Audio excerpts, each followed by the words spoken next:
የዛሬዋ መዳረሻችን የእርስ በርስ ግጭት፣ ጦርነትና ረሃብ በሚያምሳት አፍሪካ ውስጥ ቁጥር 1 ደስተኛ ህዝብ፣ አስተማማኝ ሰላም፣ የተረጋጋ የፖለቲካ ምህዳርና ዝቅተኛ ሙስና የሚፈጸምባት ሀገር ናት። ምንም አይነት የራሷ የሆነ ተወላጅና ኔቲቭ ፖፑሌሽን ያልነበራት ይህች ሀገር ከባዶ ተነስታ የራሷን የተለየ ማንነት የገነባች ድንቅ ደሴት። አፍሪካውያን፣ ህንዳውያን፣ አውሮፓውያንና ቻይናውያን በአንድ ሀገር ውስጥ የሚገኙባት መዲናና የባህል፣ የቀለም እንዲሁም የታሪክ ቅልቅል መፈጠሪያ የሆነች መዳረሻ ናት።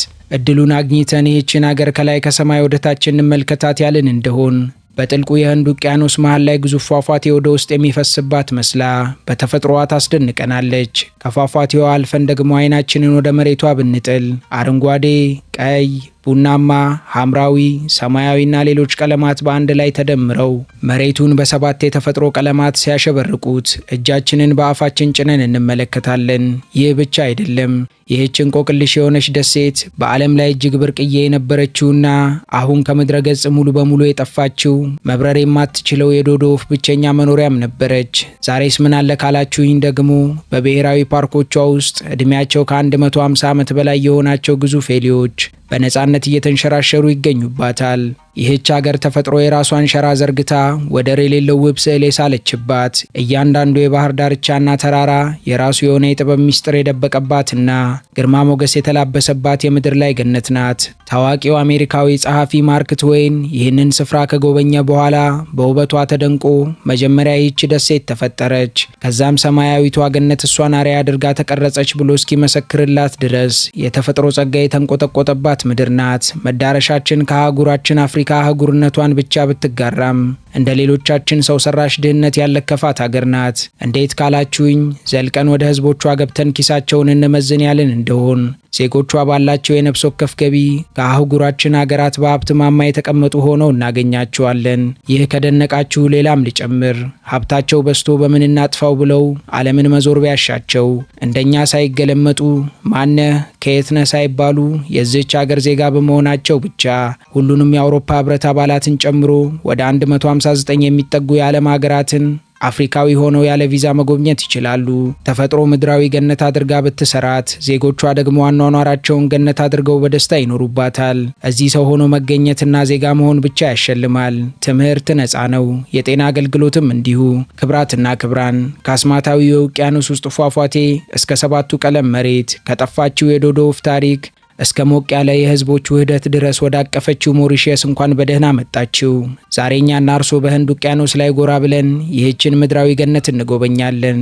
በምንገልጠው የጉዞ መዝገባችን ከጥንታዊ ታሪኳ ተነስተን እስከ አመሰራረቷ፣ ከቅኝ ግዛት ጠባሷ እስከ ህዝቧ ስብጥር እንዲሁም በዘመነኛው ዓለም ልጥጥ እስካደረጋት ኢኮኖሚዋ እንዳስሳለን።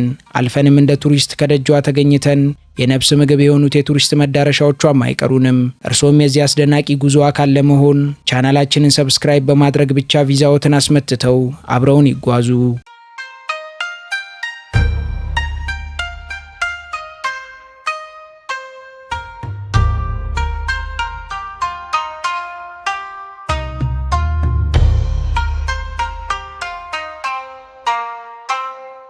ሞሪሺየስ በደቡብ ምዕራብ የህንድ ውቅያኖስ ውስጥ ከአፍሪካ ጠረፍ 2000 ኪሎ ሜትር ርቃ የምትገኝ የደሴት ሀገር ስትሆን ምንም አይነት የየብስ ድንበር ከሌላ ሀገር ጋር አትጋራም። ዙሪያዋንም በህንድ ውቅያኖስ የተከበበች ናት። የሀገሪቱ አጠቃላይ የቆዳ ስፋት 2040 ስኩዌር ኪሎ ሜትር ብቻ ሲሆን ይህች ትንሽ ደሴት ወደ 330 ኪሎ ሜትር የሚጠጋ ርዝመት ያለው እጅግ ማራኪ የባህር ዳርቻ ወይንም ኮስት ላይን ባለቤትም ናት። ደሴቲቱ የተፈጠረችው ከሚሊዮን ዓመታት በፊት በእሳተ ገሞራ ፍንዳታ ሲሆን ይህ ደግሞ መልክዓ ምድሯን እጅግ ማራኪና ሳቢ እንዲሆን አድርጎታል። አየር ንብረቷን ያየን እንደሆን ሞሪሺየስ ሞቃታማ የአየር ንብረት የተላበሰችውን እናገኛታለን። ክረምትና በጋ በሚባሉት ሁለት ዋና ዋና ወቅቶቿም ትታወቃለች። በደሴቲቱ ዙሪያ ያለው ሌላ አስገራሚ የተፈጥሮ ስጦታዋ ደግሞ በዓለም ላይ በሶስተኛ ደረጃ ላይ የተቀመጠው ትልቁ የኮራል ሪፍ ስብስብ ሲሆን ይህ ሪፍ ደሴቲቱን ከከባድ የውቅያኖስ ሞገዶች በመከላከል ረጋ ያሉና ጥርት ያሉ የባህር ሐይቆች ወይንም ላጎንስ ፈጥሮላት ውበቷን ያጎላል። ወደ መልክዓ ምድሯና ማትሪያልን እንደሆን አረንጓዴ ተራሮችን፣ ፏፏቴዎችንና ልዩ የሆኑ የእጽዋትና የእንስሳት ዝርያዎችን ያቀፈ ሆኖ እናገኘዋለን።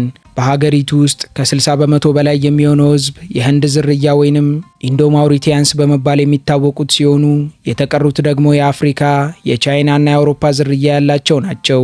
በሀገሪቱ እንግሊዝኛ የመንግስት ቋንቋ ቢሆንም ፈረንሳይኛ በብዛት ሲዘወተር ይስተዋላል። ነገር ግን የሁሉም ልብ የሚገናኝበት የሞሪሺየስ የጋራ ቋንቋ ሞሪሺየስ ክሪዮል በመባል ይታወቃል። ይህ ቋንቋ በፈረንሳይኛ ላይ ተመስርቶ ከአፍሪካ ቃላት ጋር የተዋሃደ ድንቅ ዜማ ያለው ቋንቋ ነው። የሞሪሺየስ ዜጎች በታሪክ መስመር የተቀናጁ የተለያዩ የማህበረሰብ ክፍሎች ናቸውና የሃይማኖት ስብጥራቸውም የተለያየ ነው። ሞሪሺያውያን ሂንዱይዝምን፣ ክርስትናን፣ እስልምናን እንዲሁም ቡድሂዝምን ይከተላሉ። ምንም እንኳን የሃይማኖት ልዩነት ቢኖራቸውም በከፍተኛ መከባበርና ልዩነትን በማቻቻል እሴት አብረው ይኖራሉ። የአንዱ ሃይማኖታዊ በዓልም የሁሉም ዜጋ የእረፍት ቀን ነው። ይህ ማህበራዊ ስምምነት ለሀገሪቱ ሰላም ትልቁ ምሰሶ ሆኖ ዛሬም ድረስ እንደ ሀገር እያደገች እንድትቀጥል አስችሏታል። በተጨማሪም ሞሪሺየስ በዜጎቿ የነፍስ ወከፍ ገቢ ሲሸልስን ተከትላ በሁለተኛነት ከአፍሪካ የሀብት መዝገብ ተቀምጣ ትገኛለች። ተፈጥሮ ባደለቻት ስትራቴጂካዊ የጂኦግራፊ አቀማመጥ፣ ባላት የሰለጠነ የሰው ኃይል እንዲሁም ለባለ ሀብቶች ባስቀመጠችው ተስማሚ ፖሊሲዎቿ ምክንያት ጠንካራ የኢኮኖሚ መሰረተ ልማቶችን በቴክኖሎጂ በቱሪዝምና ፋይናንስ መስክ ስር መገንባት ችላለች። በተጨማሪም የዜጎቿ ሰላምና ደህንነትን በማስጠበቅ ብሎም የቱሪስቶቿን ደህንነት በማረጋገጥም በአፍሪካ የአንደኝነት ማዕረግን ይዛ ትገኛለች። ይህች በህንድ ውቅያኖስ እምብርት ላይ እንደ ዕንቁ የምታብረቀርቅ ደሴት ዛሬ የምናውቀውን መልክ ከመያዟ በፊት ታሪኳ በውቅያኖስ ማዕበል፣ በጀግንነት፣ በባርነት መራራነትና በነጻነት ጣፋጭ ትግል የተሞላ ነበር። እኛም ከውበቷ ቀምሰን አንቱታን ያተረፈችበትን ታሪኳን አለመቅሰም ልክ አይሆንምና ባዶ ከነበረችው ደሴት እንዴት ህይወት እንደጀመረና ያለፈችበትን አስከፊ የቀኝ ግዛት ጠባሳ ብሎም ያላትን ድንቅ ህዝባዊ ስብጥር ከአሁናዊ እድገቷ ጋር ለመረዳት በታሪክ መስመር ዘመናትን ወደ ኋላ አብረን እንሻገር።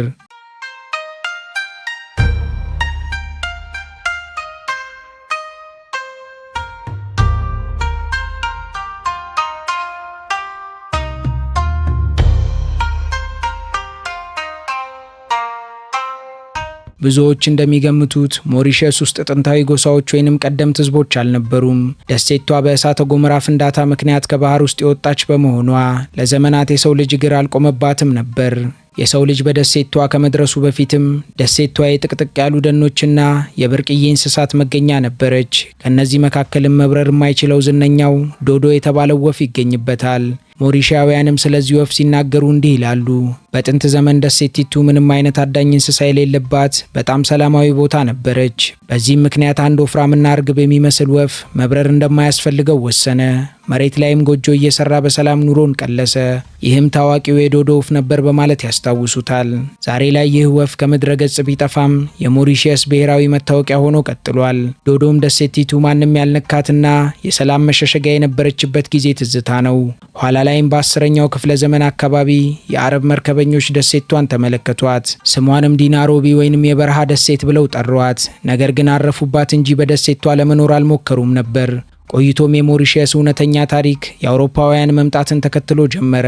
እንደ አውሮፓውያን አቆጣጠር በ1507 ዓመተ ምህረት ፖርቹጋሎች ደሴቲቱን የረገጡ የመጀመሪያዎቹ አውሮፓውያን ሆኑ። ፖርቹጋሎች ምንም እንኳን ደሴቷን ቢያገኟትም እንደ ማረፊያ ብቻ ነበር የተጠቀሙባት። የእነሱን መሄድ ተከትሎም እንደ አውሮፓውያን አቆጣጠር በ1598 ዓመተ ምህረት ላይ የደች መርከበኞች ደሴቷን ተቆጣጠሩ። ለደሴቷ ሞሪሺየስ የሚለውን ስም የሰጡት እነሱ ናቸው። ስያሜውንም የሰጡት በወቅቱ ለነበረው የሆላንድ መስፍን ፕሪንስ ሞሪስ ኦፍ ናሱ ክብር ሲሉ ነበር። ደቾች በደሴቷ ላይም ተደራጅተው ለመኖርና ግብርናንም ለመከወን ሞክረው ነበር። ነገር ግን አይጦች ብሎም መሰል እንስሳት ሰብላቸውን ስላጠፉባቸውና በአየር ንብረቱ በመማረራቸው ሳቢያ ደሴቷን ለቀው ወጡ። ከደቾች መልቀቅ በኋላም እንደ አውሮፓውያን አቆጣጠር በ1715 ዓመተ ምህረት ፈረንሳዮች ደሴቷን ተረክበው ስሟን ኢል ዴ ፍራንስ አሏት። ፖርት ሉዊስ የተባለችውን ዋና ከተማም የመሰረቱትና በሀገሪቱ የሸንኮራ አገዳ እርሻን በስፋት ያስጀመሩት ፈረንሳዮች ነበሩ። በዚህም ወቅት ላይ ነበር ከአፍሪካ በተለይ ከማዳጋስካርና ከምስራቅ አፍሪካ ጥቁር ወንድምና እህቶቻችንን በባርነት ግዞት ማምጣት የጀመሩት። ፈረንሳዮችም ዓመታትን በደሴቷ ቆይተው በናፖሊዮን ጦርነት ወቅት እንግሊዞች ፈረንሳዮችን አሸንፈው ደሴቷን ተቆጣጠሩ። የደሴቷን ስምም ወደ ቀደመው ስሟ ሞሪሺየስ መለሱት። ይህ ወቅት የሀገሪቱን የህዝብ ስብጥር ለዘላለም የቀየረ ክስተት የተስተናገደበት ነበር። እንደ አውሮፓውያን አቆጣጠር በ1835 ዓመተ ምህረት እንግሊዝ በመላው ግዛቶቿ ባርነትን ስታስቀር በደሴቷ የነበረው የሸንኮራ አገዳ እርሻ ሰራተኛ ፈለገ። ይህ ክስተትም ከግማሽ ሚሊዮን በላይ የሚሆኑ ህንዳውያን ውል ተዋውለው ወደ ደሴቷ እንዲመጡ አደረገ። ዛሬ ላይ ያለው የሀገሪቱ የህንድ ባህልና የሃይማኖት መበልጸግ ዋነኛው ምክንያትም ይህ ነው። ህንዳውያን ምርቱን ሲረከቡ፣ በተመሳሳይ ወቅት ደግሞ የቻይና ነጋዴዎች መጥተው በንግዱ ዘርፍ ተሰማሩ። በዚህም ሂደት ነው ሞሪሸስ አፍሪካውያን፣ ህንዳውያን፣ አውሮፓውያንና ቻይናውያን በአንድነት የሚኖሩባት የቀስተ ደመና ሀገር ለመሆን የበቃችው። ሁኔታዎችም በዚሁ ቀጥለው ሞሪሸስ እንደ አውሮፓውያን አቆጣጠር በማርች 12 1968 ዓመተ ምህረት ላይ በሰርሲውሳ ጉርራም ጉላም መሪነት ሀገሪቱ ወደ አዲስ ምዕራፍ በመሸጋገር ከእንግሊዝ ነጻነቷን ተቀዳጀች። ዛሬ ላይ ሞሪሸስ በአፍሪካ ውስጥ ካሉ እጅግ ሰላማዊና ዲሞክራሲያዊ ሀገራት ቀዳሚዋ ናት። ኢኮኖሚዋ በአንድ ወቅት በሸንኮራ አገዳ ምርት ላይ ብቻ ተንተርሶ የነበረ ቢሆንም ዛሬ ላይ ግን በቱሪዝም በፋይናንስና በቴክኖሎጂ የበለጸገች ሆናለች። በመቻቻል ረገድም ሂንዱዎች፣ ሙስሊሞች፣ ክርስቲያኖችና ሌሎችም እምነቶች እጅ ለእጅ ተያይዘው የሚኖሩባት በዓለም ላይ ካሉ እጅግ ማራኪ የቱሪስት መዳረሻዎች አንዷ ናት። ሞሪሸስ ከባዶ ደሴት ተነስታ በሰው ልጅ ጥረት በላብና በደም ተገንብታ ዛሬ ላይ በህንድ ውቅያኖስ ላይ የምታበራ የአፍሪካ ኩራት የሆነች ሀገር ናት። ታሪኳም የሚያስተምረን ልዩነቱ ውበት እንጂ ድክመት አለመሆኑን ነው።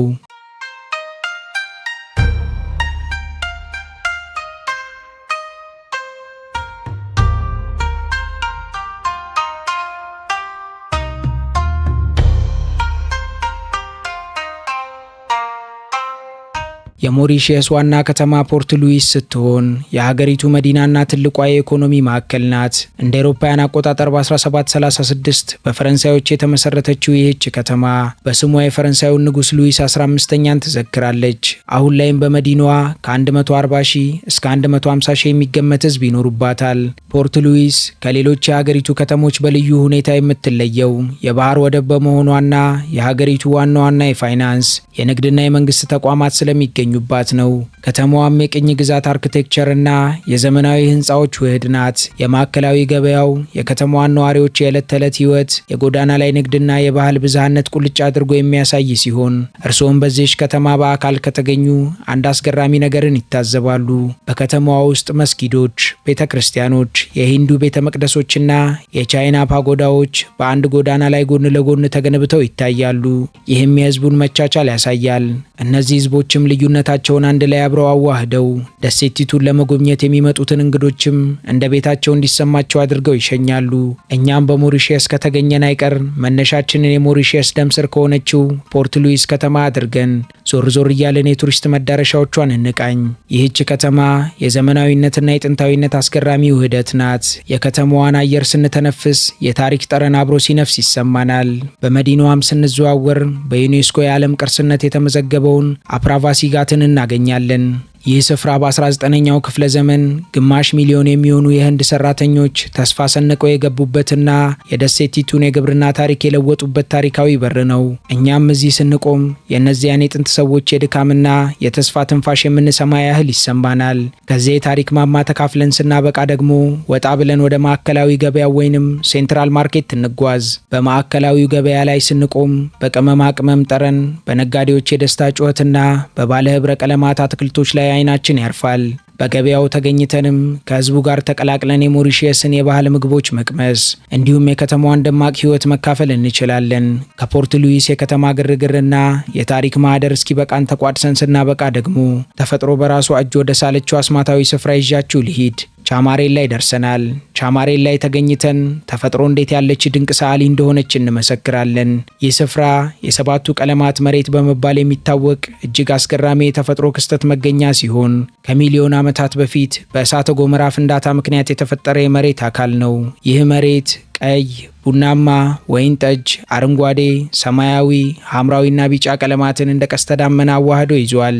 እነዚህ ቀለማት ዝናብ ቢዘንብ፣ ንፋስ ቢነፍስ በጭራሽ አይደባለቁም።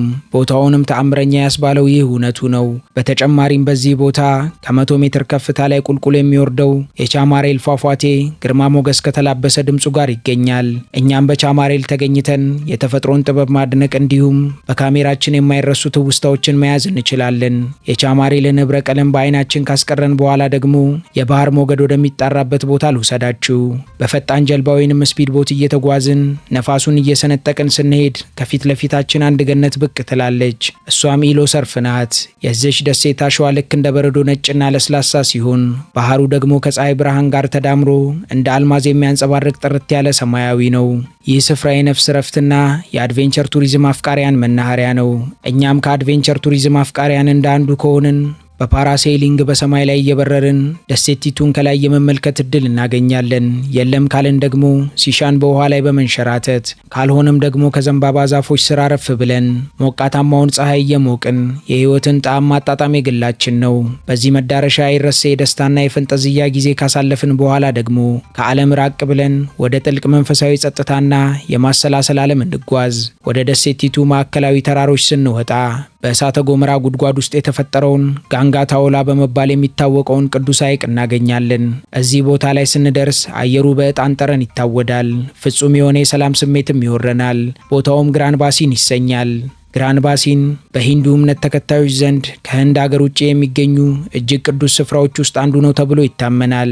ወደ ሐይቁ መግቢያ ስንጠጋ ባለ 33 ሜትር ርዝመት ያለው ከሂንዱ እምነት አማልክት ውስጥ አንዱ የሆነው የሺቫ ሐውልት ግርማ ሞገሱን ተላብሶ እንደ ግዙፍ ጠባቂ ቆሞ ይቀበለናል።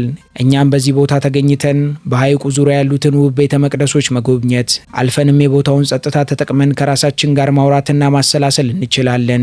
ከዚህ ባሻገር ደግሞ ህዝቡ የሚያደርገውን ማራኪ መንፈሳዊ ስነ ስርዓት በክብር መመልከት እንችላለን። መንፈሳችንን በዚህ ጸጥታማ ስፍራ ካደስን በኋላ ደግሞ የሰው ልጅ የነጻነት ትግል ምልክት ወደ ሆነው ታላቅ ተራራ ጉዟችንን እንቀጥል። የነጻነት ማማ የተባለው ሌሞርን ብራባንት ላይ ደርሰናል። በደሴቲቱ ደቡብ ምዕራብ ጫፍ ላይ ወደ ሰማይ አሻቅቦ የሚታየው የግዙፍ የባሳልት ድንጋይ ተራራ የተፈጥሮ ውበት ብቻ ሳይሆን ልብን የሚነካ የሰው ልጅ የታሪክ ጠባሳም ነው።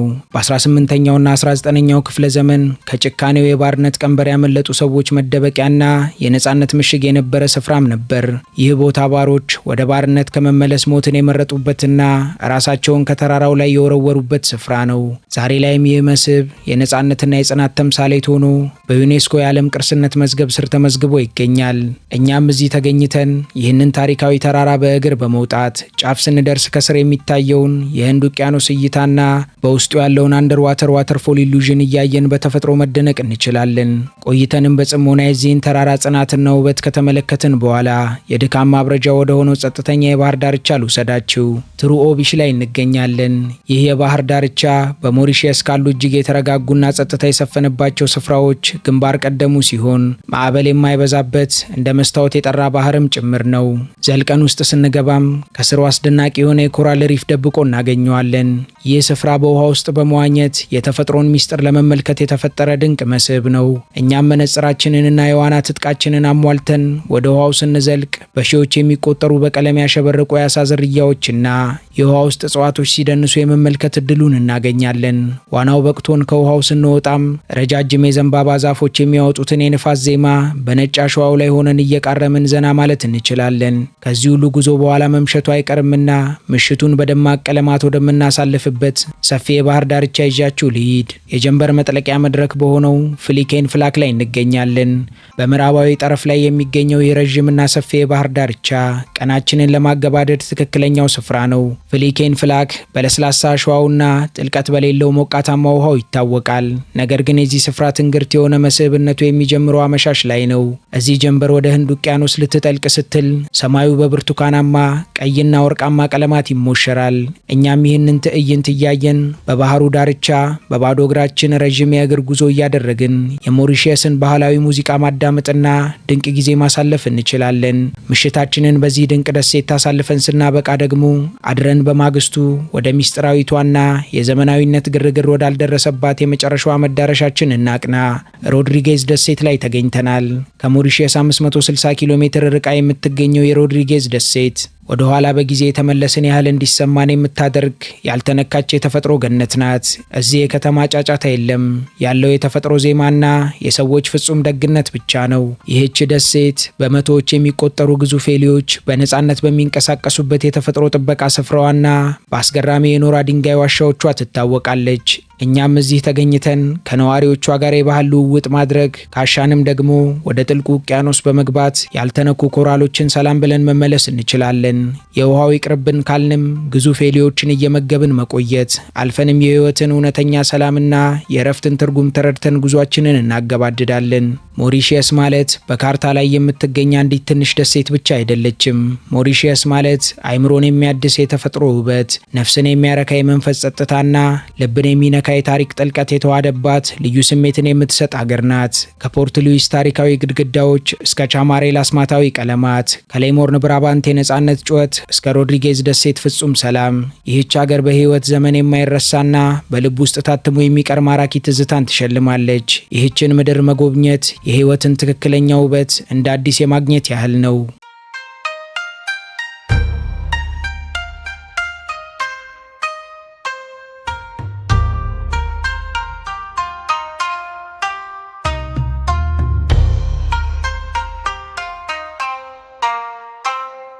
የዛሬዋ ሞሪሺየስ ህዝቦች አኗኗር በጣም የዳበረና ዘመናዊ ነው። ሞሪሺየስ መካከለኛ ገቢ ካላቸው ሀገራት ተርታ የላይኛውን እርከን የያዘች በመሆኗ የህዝቡ የኑሮ ደረጃ ከአብዛኛው የአፍሪካ ሀገራት ጋር ሲነጻጸር በጣም የላቀ ነው። መንግስትም ለዜጎቹ ነጻ ትምህርትን እስከ ዩኒቨርሲቲ ድረስ እንዲሁም ሕክምናን በነጻ ለዜጎች ያቀርባል። ይህም የህዝቡን አእምሯዊ እድገትና ጤንነት ከፍ አድርጎታል። ማህበረሰቧም ቢሆን ሰላም ወዳድ፣ እንግዳ ተቀባይና ጠንካራ የስራ ባህል ያለው ነው። የሞሪሺየስ ዜጎች በማህበራዊ ህይወት ዘረኝነትን ወይንም መለያየትን አጥብቀው ይጠላሉ። ከባህል ውህደታቸው የተነሳ የምግባቸው ባህልም ድንቅ ነው። የህንድን ቅመም፣ የክሪዮልን የአሰራር ዘዴ፣ የቻይናንና የፈረንሳይን ጣዕም የያዙ ልዩ ምግቦችም አሏቸው። የጎዳና ላይ ምግብ ባህላቸውን በጣም የታወቀ ሲሆን እንደ ዳልፑሪ፣ ጋቶ ፒማንና አሩጋ የመሳሰሉ ምግቦቻቸው በቱሪስቶችም ሆነ በነዋሪዎች ይዘወተራሉ። ይህንን የባህል መስተጋብር አይቶ የጎበኛት እንዴት የተለያየ የማህበረሰብ ክፍሎችን በውቅያኖስ ተከባ የያዘች አንዲት ትንሽ ደሴት ይህንን የሚያክል ጠንካራ ኢኮኖሚ ልትገነባ ቻለች የሚለውን ጥያቄ ማንሳቱ አይቀርምና ስለ ኢኮኖሚዋ እድገት እንጨዋወት። ሀገሪቱ በነጻነት ጊዜ ሙሉ በሙሉ በሸንኮራ አገዳ እርሻ ላይ ብቻ የተመሰረተ ደካማ ኢኮኖሚ ነበራት። ነገር ግን ዜጎቿ ተፈጥሮ የሰጠቻቸውን ሲመለከቱ ትክክለኛ የኢኮኖሚ ፖሊሲን በመከተል ዛሬ ላይ በአይን የሚታይ እጅግ ጠንካራ ኢኮኖሚን መገንባት ቻሉ። የሀገሪቱ ኢኮኖሚም አሁን ላይ በዋናነት በአገልግሎት ዘርፍ፣ በኢንዱስትሪና በግብርና ይዘወራል። የሀገሪቱን ኢኮኖሚ በበላይነት እየመራ የሚገኘው የአገልግሎት ዘርፍ ሲሆን ከጠቅላላው የሀገሪቱ ምርትም ወደ 74 በመቶ የሚሆነውን ይሸፍናል። በስሩም ቱሪዝም በቀዳሚነት ኢኮኖሚውን ሲደግፍ፣ ከቱሪዝም ቀጥሎ ደግሞ ሁለተኛው የአገልግሎት ዘርፍ ደጀን የፋይናንስ መስክ ሆኖ ይከተላል። የፋይናንስ መስክም ሀገሪቱን የባንክና የኢንቨስትመንት ማዕከል መሆን እንድትችል አድርጓታል። ከአገልግሎት ዘርፍ ቀጥሎ ደግሞ ሁለተኛውን ደረጃ የኢንዱስትሪ ዘርፍ በመያዝ ወደ 21.8 በመቶ የሚሆነውን ድርሻ በማመንጨት የሀገሪቱን ኢኮኖሚ ይደግፋል። በዘርፉ ስርም በተለይ የጨርቃጨርቅና የአልባሳት ኢንዱስትሪ ትልቅ የውጭ ምንዛሬን በማስገኘትና ለዜጎች የስራ ዕድል በመፍጠር የሀገሪቱ ኢኮኖሚ የጀርባ አጥንት መሆን ችሏል። ከአገልግሎት ዘርፍና ከኢንዱስትሪ የተረፈውን ደግሞ ግብርና በሶስተኛነት ያንቀሳቅሳል። ምንም እንኳን በቀደመው ጊዜ በሸንኮራ አገዳ ምርት የሀገሪቱ ዋነኛ የኢኮኖሚ ምንጭ የነበረው ግብርና ቢሆንም በአሁኑ ጊዜ የኢኮኖሚ ድርሻው በጣም ቀንሶ ወደ 4 በመቶ አካባቢ ወርዷል። በስሩም የቀደመው የሸንኮራ አገዳ ምርት አሁንም ኢኮኖሚውን እያገዘ ይገኛል። በሶስቱ ንዑስ ዘርፎች የሚመራው የሀገሪቱ ኢኮኖሚ ዛሬ ላይ እያደገ ይገኛል። በአሁናዊ መረጃ መሰረትም የሞሪሺየስ ኢኮኖሚ በአመት በአማካይ ከ4.7 በመቶ እስከ 5 በመቶ አካባቢ እያደገ ነው። የህዝቡ የነፍስ ወከፍ ገቢም ዛሬ ላይ በአማካይ $13,000 በላይ ደርሷል። ሀገሪቱ በገነባችው ጠንካራ የፖለቲካ መረጋጋት፣ ከሙስና የጸዳ ምህዳርና በምቹ የኢንቨስትመንት ህጎቿ ምክንያት ይህን ስኬት ልታስመዘግብ ችላለች። ሞሪሺየስ ዝም ብላ የምታምር የባህር ዳርቻ ስብስብ ብቻ አይደለችም። ምንም ከሌለበት ተነስታ ከተለያዩ የዓለም ማዕዘናት የመጡ ህዝቦችን አቅፋ ታላቅ የህብረተሰብ መቻቻልንና የኢኮኖሚ እድገትን ያሳየች የአፍሪካ የብርሃን ኮከብ ናት። የታሪኳ ጥልቀት፣ የባህሏ ውበትና የህዝቦቿ ትጋት የዚህች አንዲት ትንሽ ደሴት ታላቅነት ሚስጥር ናቸው።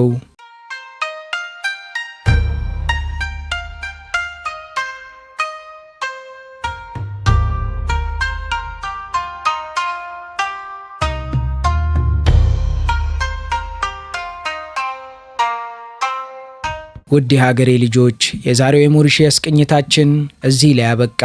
በቀጣይ መርሃ ግብር እስከምንገናኝ ድረስ ለቻናላችን አዲስ ከሆናችሁ ሰብስክራይብ በማድረግ ቤተሰብ ሁኑን። እንዲሁም ቪዲዮውን ላይክ፣ ሼር በማድረግ አበረታቱን። እስከ ቀጣይ ቸር እንሰንብት።